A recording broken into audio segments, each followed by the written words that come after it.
1597 में किले के द्वार के रूप में हथिया पोल का निर्माण हुआ, जिसे हथिया द्वार भी कहा जाता है।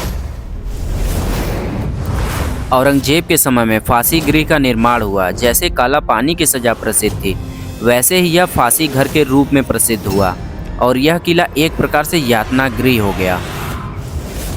हरिवंश पुराण के अनुसार सूर्यवंशी राजा हरिश्चंद्र के इकलौते पुत्र रोहित या रोहताश्व ने इस रोहतासगढ़ किले का निर्माण कराया।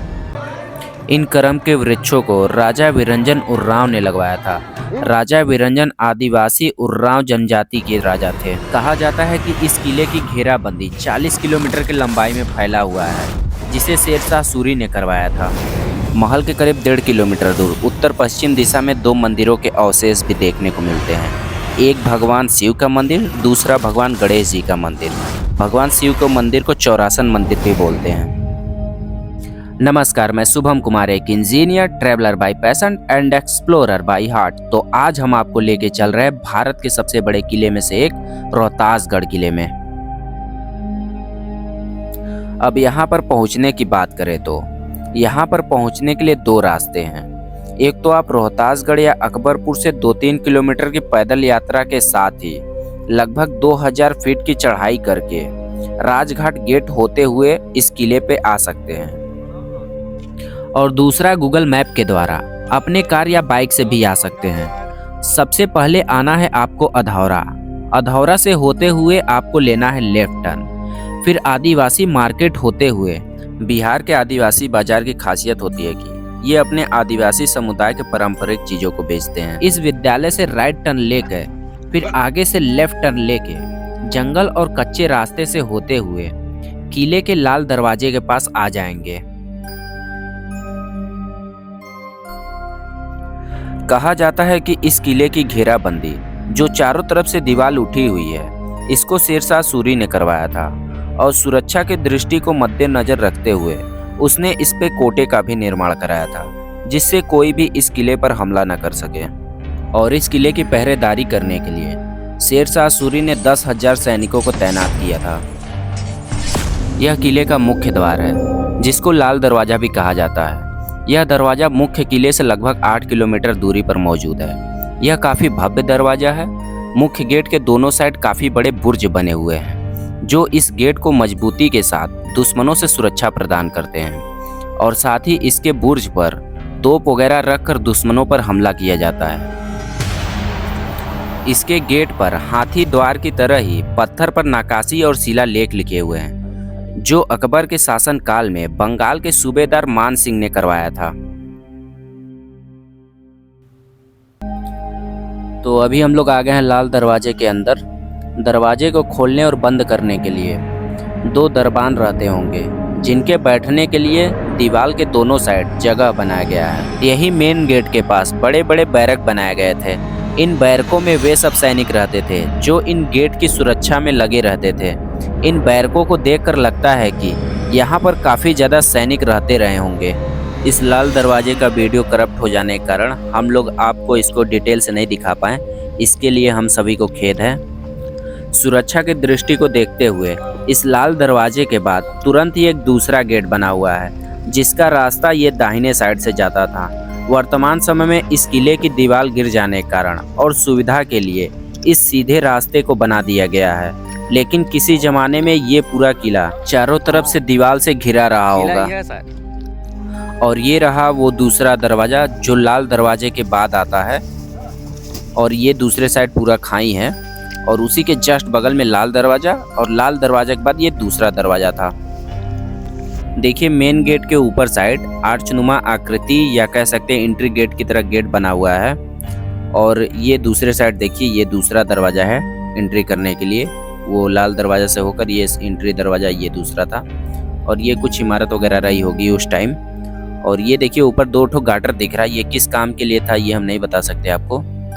और इधर देखिए दाहिने साइड ये सैनिक लोगों के लिए रहने के लिए छोटा सा जगह बनाया गया है, जो हो सकता है कि यहाँ पे पहरेदारी करते रहे होंगे ये दूसरे गेट की, या खोलते रहे होंगे यहाँ पे गेट लगा रहा होगा तो। और ये दूसरे साइड सीढ़ी जा रहा है ऊपर छत पे जाने के लिए, ये सीढ़ी है। यही दूसरे गेट के पास से देखिए हम लोग रुक गए हैं, क्योंकि प्राकृतिक का व्यू बहुत ही अच्छा दिख रहा था यहाँ से। एंट्री गेट से निकले हैं, ये किला भी 8 किलोमीटर दूर है, 8 किलोमीटर। आइए, 6वीं शताब्दी का। आइए अब जल्दी से मेन किले में चला जाए और रोहतासगढ़ किले का पूरा इतिहास को जाना जाए। तो ये रहा इस किले के परिषद का द्वार, जिसके अंदर पूरा किला मौजूद है। इसको चारों तरफ से ऊंची दीवारों से घेरा गया है। किले के द्वार के बाहर आपको एक रेस्टोरेंट भी मिल जाएगा, जहां आप खा पी सकते हैं। किले के द्वार के बगल में और किले के वाल से सटा हुआ ये छोटा सा तालाब दिखाई दे रहा है। हो सकता है जो सैनिक यहाँ पे रहे होंगे उनके लिए ये पानी पीने के लिए बना रहा होगा, या फिर हो सकता है ये फव्वारा टाइप का बना रहा होगा किले की शोभा बढ़ाने के लिए। किले के द्वार के ऊपर देखिए छोटा सा झरोखा बना हुआ है, जो मेहमानों के आने पर दासियां वहां से फूल वगैरह फेंकती रही होंगी, और दुश्मनों के आने पर सैनिक लोग वहां से खौलते तेल को फेंकते रहे होंगे। जो ये आपको हुक दिखाई दे रहा है, किसी जमाने में यहाँ पर लकड़ी का बहुत बड़ा गेट लगा रहा होगा। इन दोनों होलों के अंदर लकड़ी या लोहे की रॉड डालकर इसको बंद कर दिया जाता रहा होगा, और इन खाली जगहों में दरबान वगैरह रहते होंगे, जो इस मेन गेट को खोलने का काम किया करते रहे होंगे। और ये ऊपर देखिए स्पेस बना है, सैनिक लोग वहाँ भी देखिए बैठकर निगरानी करते होंगे दरवाजे की। और ये मेन गेट है अंदर से, और ये ऊपर जाने के लिए देखिए सीढ़ी बना हुआ है, यहाँ से आप ऊपर जा सकते हैं। मेन गेट को ऊपर से निगरानी कर सकते हैं यहाँ से। और ये रहा पूरा मेन गेट।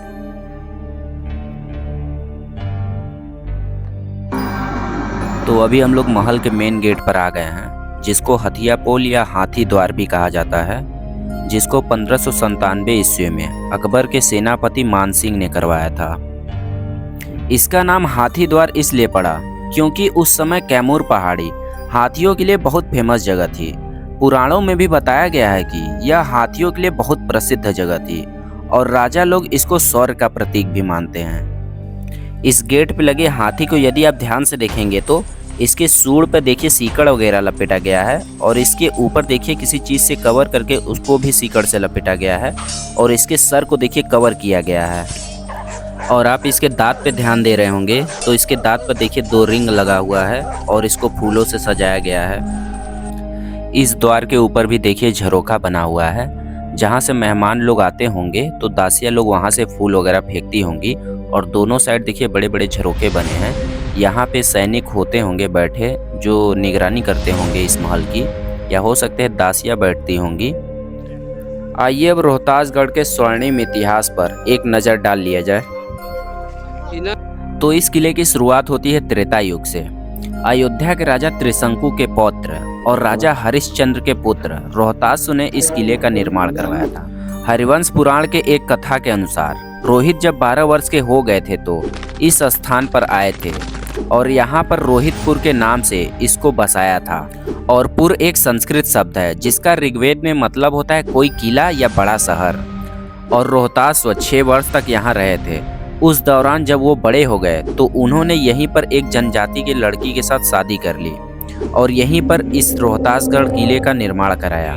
कहा जाता है कि सत्यवादी राजा हरिश्चंद्र भगवान राम के पूर्वज थे, जो 33वें वंशज थे। वही भगवान राम को 63वें 64वें वंशज के रूप में और कहीं पर 67वें वंशज के रूप में जाना जाता है। ये तो हो गई पौराणिक ग्रंथों के अनुसार किले के बारे में जानकारी। आइए अब आर्कियोलॉजिकल के बारे में जानते हैं यह किला कितना पुराना है। पौराणिक कथाओं के अनुसार सतयुग की अवधि 17,28,000 थी, जबकि त्रेता युग की अवधि 12,96,000 थी। वहीं द्वापर युग की अवधि 8,64,000 थी। यदि तीनों युगों की अवधि को जोड़ दिया जाए तो यह 38,88,000 हो जाती है। अगर इस अवधि में चल रहे 4,32,000 वर्ष की अवधि को जोड़ दिया जाए तो यह समय विधि 43,20,000 वर्ष हो जाती है। लेकिन अगर मान लिया जाए कि इस दुर्ग का निर्माण सतयुग के अंतिम दौर में हुआ था और वर्तमान के कलयुग का प्रारंभ दौर है, तो इन बीच के शेष समय 21,60,000 वर्ष बन जाती है। लेकिन रोहतासगढ़ के प्रयुक्त पत्थरों को पुरातात्विक एवं वैज्ञानिक ढंग से अध्ययन किया जाता है तो प्रयुक्त पात्र उतना पुराना साबित नहीं हो पाता। अतः यह कहना कठिन है कि वर्तमान किला सत्यवादी राजा हरिश्चंद्र के पुत्र राजकुमार रोहतास के द्वारा ही बनवाया गया है। राजकुमार रोहतास के द्वारा चयनित स्थल या इसके इर्द गिर्द बना हो सकता है। तो अभी देखिए हम लोग आ गए हैं रोहतासगढ़ महल के बाहर। इस महल को चारों तरफ से ऊंची दीवारों से कवर किया गया है। तो अभी हम लोग देखिए हाथी द्वार के अंदर आ गए हैं। इसके सीलिंग को देखिए डायमंड कट सीलिंग बनाया गया है, जो देखने में बहुत ही अच्छा लग रहा है। और देखिए कितनी बारीकियां से इसको बनाया गया है। और सामने देखिए बारादरी बनाया गया है, जो जस्ट सामने दिख रही है। और दाहिने साइड एक रूम है, एक बाएं साइड रूम है। और ये देखिए ये राजा मानसिंह द्वारा बनाया गया शिलालेख है, जिसमें उन्होंने शायद लिखवाया है कि ये 1588 में इस किले पर विजय प्राप्त की थी। और एक तरफ देखिए अरबिक में लिखा हुआ है, जो भी लिखवाया हो उन्होंने। और ये रहा हाथी द्वार, देखिए इसको उन्होंने इनॉग्रेट कराया था, बना रहा होगा पहले। तो इसको देखिए पत्थर वगैरह से काफ़ी अच्छी नक्काशी कराई है इस पर। और एक देखिए एक छोटा सा रूम इधर बताए हैं आपको भी, एक ये था। बाकी ये हाथी द्वार बहुत ही अच्छा है, बहुत सुंदर है देखने में। जब ये उस टाइम बना रहा होगा तो काफ़ी सुंदर रहा होगा।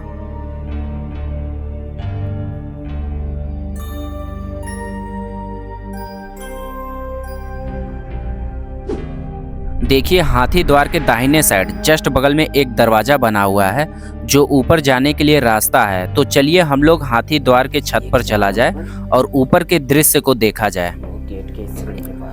तो ये सीढ़ी देखिए ऊपर जाके बाएं साइड मुड़ गई है, और सीढ़ी के जस्ट सामने एक छोटा सा रूम भी बना हुआ है। और दीवार पर देखिए दोनों साइड कौखा भी बनाया गया है। और रूम के जस्ट दाहिने साइड ये बाहर की तरफ रास्ता जा रहा है। और ये रूम है छोटा सा, ऊपर गुंबज भी बना हुआ है छोटा सा। चलिए फ्रंट वाले हिस्से में चला जाए। तो ये देखिए बाएं साइड जो रास्ता जा रहा है, ये हम लोग किले के फ्रंट वाले जगह पर आ गए हैं। और ये जो खिड़की बोल सकते हैं या झरोखा बोलें, जहाँ पे दासियाँ या सैनिक बैठ के निगरानी करते हैं किले की, मेन महल का। और देखिए नीचे से व्यू कुछ ऐसा दिखता है, ऊपर से व्यू कुछ ऐसा था इसका। आइए अब हाथी द्वार के सेंटर वाली जगह पर चला जाए, जहाँ से दासियाँ मेहमानों के ऊपर फूल फेंका करती थी। ये रहा वो जगह जो हम लोग आपको नीचे से दिखाए हैं। और ये रहा वो दूसरा विंडो, जहाँ से दासियाँ निगरानी करती हैं।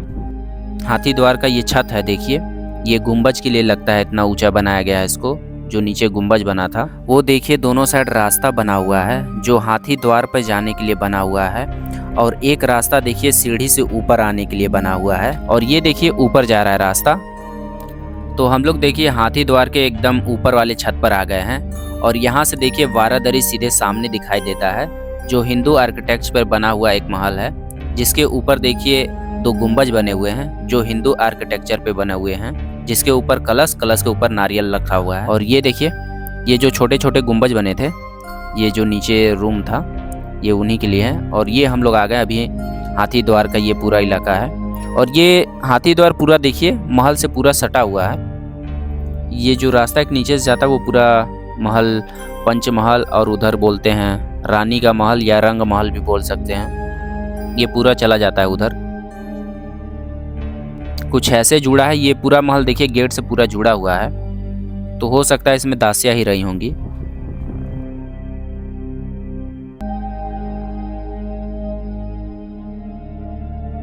चलिए अब किले के अगले पार्ट में चला जाए, और अब हम लोग चलेंगे बारादरी में। तो आइए अब चलते हैं। अभी आप लोग देख रहे हैं रोहतासगढ़ किले के बारादरी को, जिसको अकबर के शासन काल में उनके सेनापति या बंगाल के सूबेदार मान सिंह ने इस इमारत का निर्माण कराया था। इस इमारत के साथ साथ उन्होंने हाथी द्वार, शीश महल और अपनी पत्नी के लिए आईना महल का भी निर्माण कराया था। यह सब लगभग 1597 ईस्वी के आसपास कराया गया था। इस बारादरी में हमें एक मिस्ट्री समझ में आया, जो आपको समझ में आएगा तो हमें बताइएगा, वो आपको हम लास्ट में बताएंगे इसके छत पे जाने पर। तो राजा लोग इसी बारादरी के अंदर दीवाने आम, दीवाने खास या कोर्ट कचहरी लगा करती थी, जिसमें राजा लोग जो भी गुनहगार होते थे उनके गुनाहों का फैसला करते थे और उनके गुनाहों के अनुसार उनको दंड भी दिया करते थे। आइए अब इस बारादरी के अंदर के स्ट्रक्चर को देखा जाए, जो किसी भूल भुलैया से कम नहीं लग रहा है। इस बारादरी में बरामदा की बात करें तो वो चारों दिशाओं में बना हुआ है। और ये हम आ गए हैं अभी देखिए सेंटर में, जो हॉल है सेंटर का, कुछ ऐसा स्ट्रक्चर है इसका।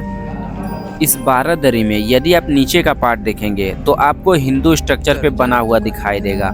और यदि आप ऊपर का हिस्सा देखेंगे तो आपको इस्लामिक स्ट्रक्चर से मिलता जुलता प्रतीत होगा।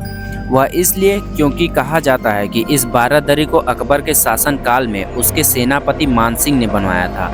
मुगल राज में बनने के कारण इसका ऊपर का आधा हिस्सा इस्लामिक स्ट्रक्चर में बना हुआ है। जो ये आपको ओपन स्पेस दिखाई दे रहा है, यह बारादरी के पीछे का स्पेस है और ये बारादरी के पीछे देखिए विंडो भी बना है। आइए अब बारादरी के छत पर चला जाए। वहाँ ऊपर जाने का रास्ता है। तो बारादरी के दाहिने साइड हमें देखिए सीढ़ी दिख गया है जो बारादरी के छत पर जाता है। तो आइए चलते हैं बारादरी के छत पर। और ये देखिए बारादरी के नीचे ये सब ओपन स्पेस है और ये देखिए कुछ ऐसी सीढ़ियाँ बनी हुई है बारादरी के छत पर जाने के लिए। एक तो सीधा देखिए सेकंड माले पे चला जाता है। अभी हम लोग चल रहे हैं फर्स्ट फ्लोर पर।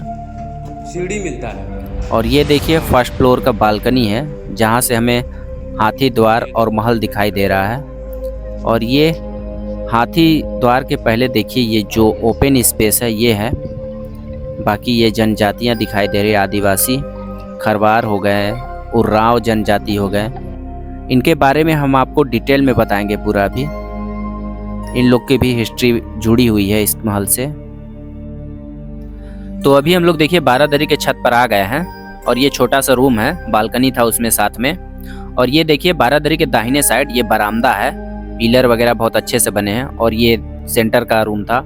और इसका छत देखिए गुम्बज टाइप का बना हुआ है, इस्लामिक स्ट्रक्चर बोल सकते हैं। और नीचे का स्ट्रक्चर हिंदू स्ट्रक्चर पर है।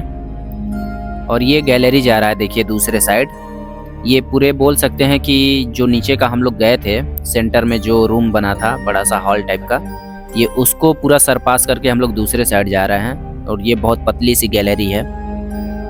और देखिए पहले की तरह ये भी देखिए छोटा सा रूम है जो बालकनी है, झरोखा जिसे बोलते हैं हम लोग। तो अभी आप लोग बारादरी के फर्स्ट फ्लोर के बाएं वाले एरिया को देख रहे हैं। कुछ ऐसा स्ट्रक्चर है इसका।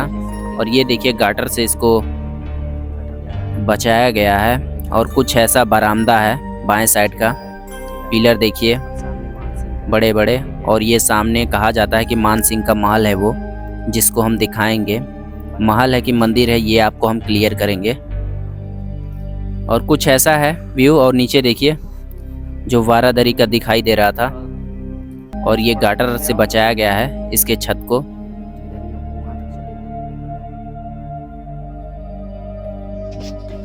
आइए बारादरी के टॉप पर चला जाए और पूरे दृश्य को देखा जाए कैसा दृश्य है टॉप का। तो इन सीढ़ियों से होते हुए अभी हम लोग देखिए बारादरी के छत पर आ गए हैं। सामने एक स्ट्रक्चर दिखाई दे रही है जो अष्टकोणी शेप में है, जो हिंदू आर्किटेक्ट पर बनी एक गुंबज है। गुंबज के ऊपर आपको एक कलश, कलश के ऊपर एक नारियल दिखाई दे रहा है जो आप लोग भी देख सकते हैं। यह दोनों साइड बना हुआ है। देखिए दोनों गुंबजों के बीच में यह स्ट्रक्चर बना हुआ है जो बहुत ही सुंदर तरीके से बनाया गया है, जिसको हम लोग झरोखा या बालकनी कह सकते हैं। यहाँ से हो सकता है कि राजा लोग बैठते रहे होंगे, क्योंकि ये दृश्य काफ़ी अच्छा लग रहा है यहाँ से देखने में। और सामने किला दिखाई दे। और ये देखिए ये जो सीढ़ी दोनों साइड जा रही है, ये सीढ़ी लगता है कि नीचे कोई रूम है हिडन टाइप का, ये उसी में जाता होगा, क्योंकि हम लोग ध्यान नहीं दिए इसको और हम लोग दूसरे सीढ़ी से चले गए। आप लोग जाइएगा तो एक बार इसके नीचे जाकर देखिएगा कि ये कहाँ निकलता है, हम लोगों ने ध्यान नहीं दिया इस पे। तो कुछ ऐसा दिखाई देता है बारादरी से पूरा महल। ये व्यू है पूरा महल का, देख लीजिए। तो देखिए बारादरी के बाएं साइड हमें एक नदी दिखाई दे रही है जो सोन नदी है। और ये देखिए ये जो सामने नीचे बिल्डिंग दिखाई दे रही है, ये लगता है जैसे कि ये दरबान वगैरह है। अभी आपको हम उसमें भी लेके चलेंगे। और ये हमें मान सिंह का किला दिखाई दे रहा है, मतलब मान सिंह का ये महल है बोला जाता है। तो आइए नेक्स्ट अब इसी में हम लोग चला जाए। तो कुछ ऐसी सीढ़ियाँ हैं इस बारादरी की जो सीधे 2 मंजिला सीधे हम लोग को ग्राउंड फ्लोर पर लेकर जाएगा। और ये रहा फर्स्ट फ्लोर जो आपको हम लोग दिखा दिए हैं। और ये थोड़ा कैरिंग से इसको चढ़िएगा उतरिएगा, क्योंकि आप स्लिप हुए तो सीधे 2 तल्ला से नीचे जाएंगे।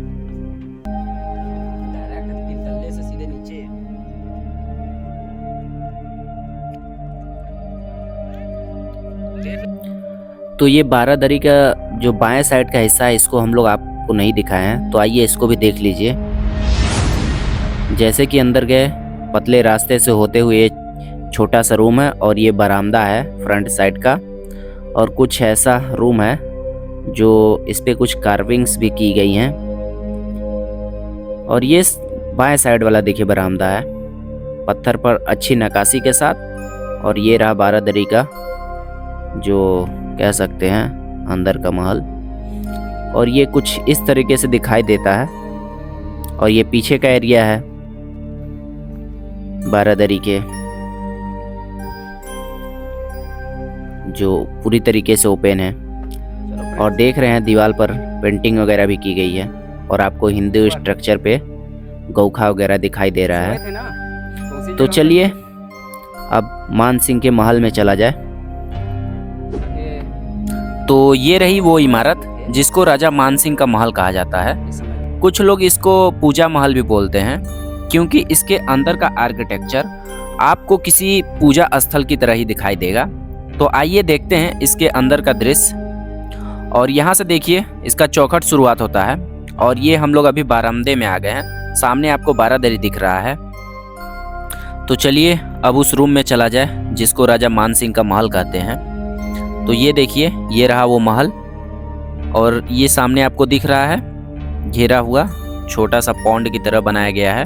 कहा जाता है कि इसमें पानी वगैरह भर के इत्र वगैरह खुशबू के लिए इसको भरा जाता था इसमें पानी वगैरह के साथ। और ये रूम है जिसमें 8 टोटल दरवाजे हैं। एक उधर दिखे 3 ये है, एक सामने हो गया, बाकी जिधर से हम लोग आए उधर से 3 हो गया। और कुछ ऐसा था ये रूम। कुछ लोग इसको पूजा स्थल भी बोलते हैं क्योंकि वो जो नीचे आप देखें वो हवन कुंड था, और ये ऊपर हिंदू परंपरा में जो हमारे ग्रह नक्षत्र देखने को मिलते हैं ये उसी की आकृति उसी के स्ट्रक्चर की तरह देखने में लग रहा है। तो हो सकता है कि ये पूजा स्थल रहा हो, लेकिन हम कंफर्म नहीं कर रहे हैं कि ये राजा मान सिंह का महल था कि यह पूजा स्थल था। और ये दूसरे साइड का बरामदा है, ये किले के महल के साइड, जिधर रानी का महल, रंग महल और आईना महल के साइड का ये व्यू है। आइए अब राजा मान सिंह के महल के ऊपर चला जाए। तो इन सीढ़ियों से होते हुए अभी हम लोग राजा मान सिंह के महल के छत के ऊपर आ गए हैं। आपको सामने ये 3 खांचे दिखाई दे रहे हैं जो हो सकता है किसी यूज में आते रहे होंगे। तो ये जो आपको फर्श दिखाई दे रहा है ये सीमेंट नहीं है, ये सुर्खी, चूना और गन्ने का जूस वगैरह मिक्स करके बनाया जाता था। आपको जो नीचे ये बिल्डिंग दिखाई दे रही है ये राजा महाराजाओं के टाइम का, इसमें लैट्रिन और बाथरूम बना हुआ है और पानी की फैसिलिटी भी पूरी बनी हुई है, जो आपको हम नेक्स्ट वीडियो में पूरा दिखाएंगे और फुल डिटेल में दिखाएंगे। और आपको दिखाएंगे कि आदिवासी लोगों का आस्था कितनी गहराई से इस किले से जुड़ी हुई है, और आपको बताएंगे कि क्यों आदिवासी इस रोहतासगढ़ किले को अपनी जन्मभूमि और पूज्य भूमि मानते हैं, क्यों वह अपनी जीवन में एक बार इस किले का दर्शन करना चाहते हैं। तो आइए अब चलते हैं वीडियो के दूसरे भाग की तरफ। तो आशा करता हूं दोस्तों कि आपको हमारा ये वीडियो पसंद आया होगा। यदि आपको ये वीडियो पसंद आया तो प्लीज़ वीडियो को लाइक, शेयर, सब्सक्राइब और कमेंट करना ना भूलें। और यदि आपको कोई राय देनी हो तो प्लीज़ कमेंट करके ज़रूर बताएं। अभी के लिए अलविदा लेते हैं दोस्तों। जय हिंद, जय भारत।